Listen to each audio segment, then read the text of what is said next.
The movie begins with two college students, Hallie and Rich, who are rock climbing in the West Virginia forest.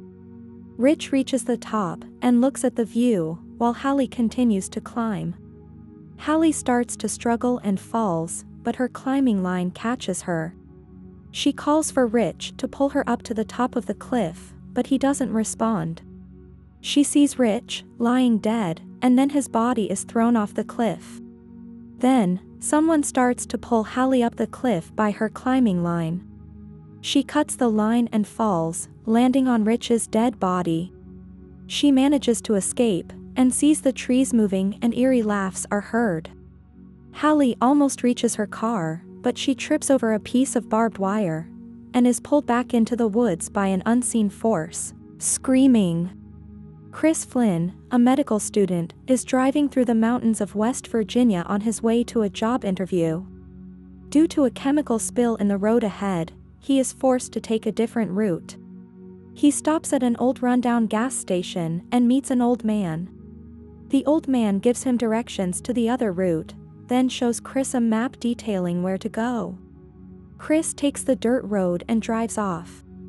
As Chris is driving, his car begins to lose control and crashes into a Range Rover stranded in the middle of the road.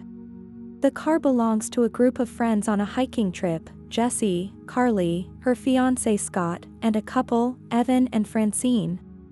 Jessie finds a piece of barbed wire in the woods that was tied to a tree across the road after their tires were punctured.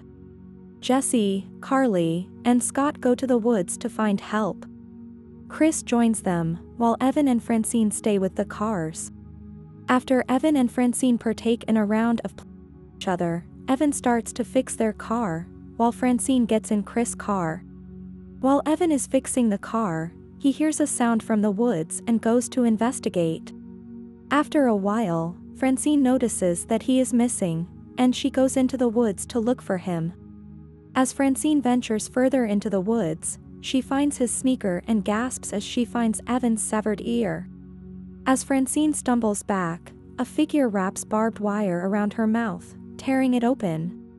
As Chris, Jessie, Carly and Scott try to find help, they find an isolated cabin.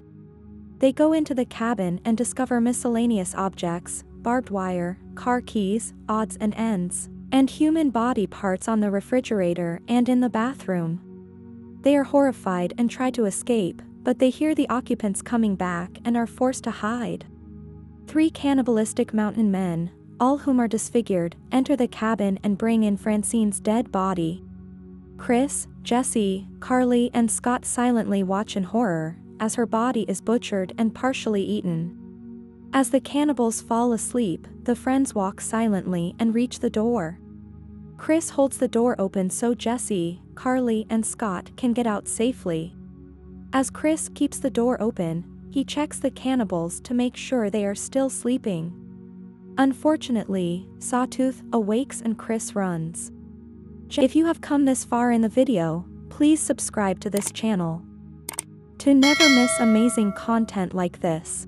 Jessie notices this, and she, Carly, and Scott run quickly with him. Sawtooth alerts the other cannibals and begins to chase them. The group hides in a clearing with many cars, which they realize are the cars of the mutants' victims. Chris makes a diversion and is shot in the leg with a shotgun.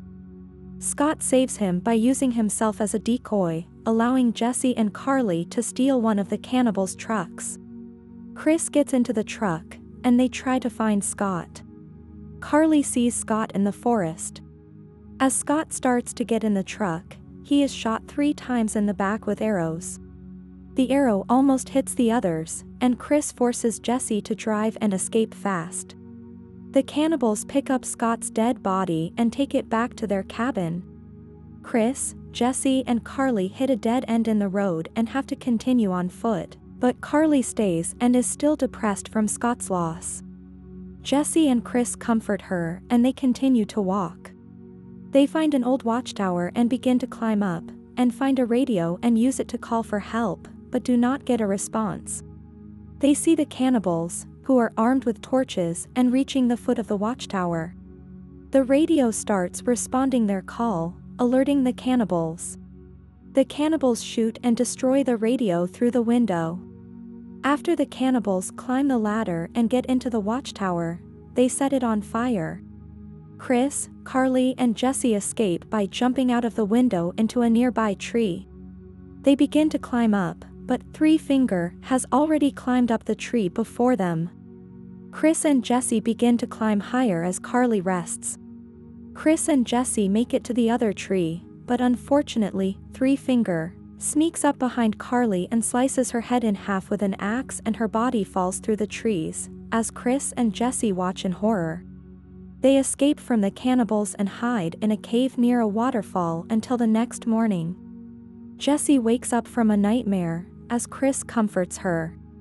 Just as they find a road out of the woods, the mountain men find them and push Chris down the hill and capture Jesse and take her back to their cabin. Chris survives the fall and meets a sheriff, but before he is able to convince the sheriff of what is happening, the sheriff is killed by an arrow in his eye from the woods. Chris jumps into the police truck and tries to drive away, but cannot find the keys. Chris hides and watches as the cannibal loads up the sheriff's body into the truck and drives it back to the cabin. Chris hitches along by hanging onto the underside of their truck. When the cannibals arrive at the cabin, Jessie is tied to a bed and gagged with a dog leash, crying. As she is about to get killed, Chris, driving the police truck, drives through the cabin and into one eye. Chris unties Jessie, and Jessie shoots Sawtooth in the back with an arrow. She and Chris also fight Three Finger, and finish him off by hitting him with an axe. Chris and Jesse notice that the cannibals are still alive, and they quickly go outside. Chris has only one shotgun shell left, which he shoots at the truck, blowing up the cabin with the cannibals still inside. Chris and Jesse, driving the cannibals' truck, stop back at the gas station. Chris, badly injured, gets out of the truck and destroys the map to the cannibals' cabin, so no one will ever go into the woods again. Chris gets back into the truck, as Jesse drives for the woods. I hope you enjoyed the video. Let us know in the comment section below which movie you want us to recap next. As always, until the next time.